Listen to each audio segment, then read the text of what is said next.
Le journaliste sportif, récemment amputé d'une jambe pour soigner un cancer du genou, a fait le point sur ces derniers mois difficiles dans les colonnes de Paris Match.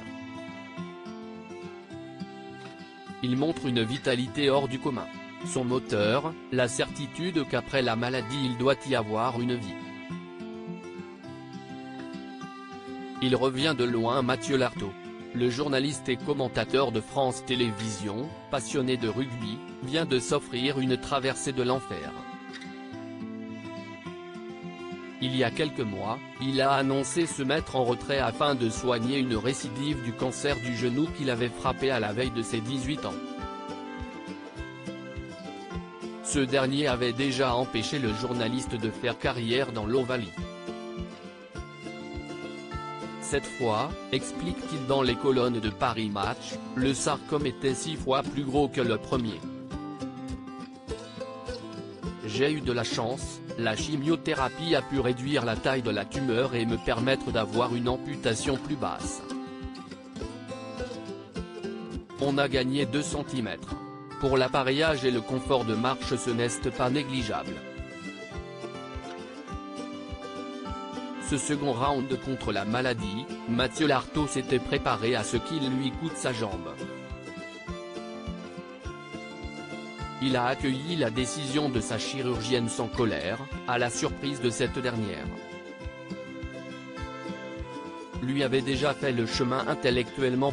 Je ne suis pas du genre à me morfondre mais c'était ça ou je mourrais. Il n'y a pas le choix. Il faut accepter que sa vie ne sera pas la même.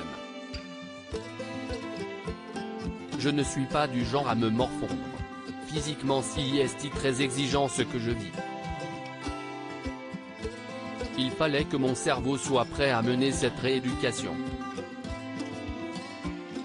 Je me projette dans le positif. Bientôt je vais pouvoir skier, pédaler, tout ce qu'il m'était impossible de faire depuis 25 ans. Après la maladie il doit y avoir une vie, affirme avec force celui que le cancer avait laissé handicapé.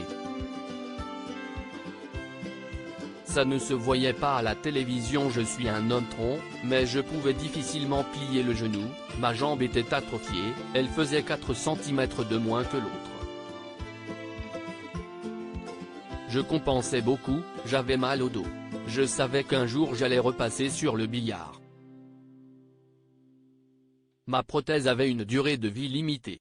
La chirurgienne qui m'a opéré m'a même dit que même s'il n'y avait pas eu de nouveau cancer, il aurait été impossible de changer la prothèse. J'aurais perdu ma jambe. C'était inéluctable. Celui qui a fait sa première apparition à l'antenne dans Stade 2 pour parler de sa rééducation a désormais pour objectif en tête de faire son retour pour la Coupe du monde de rugby, qui aura lieu en France à partir de septembre. On voit mal ce qui pourrait oser se mettre au travers de son chemin.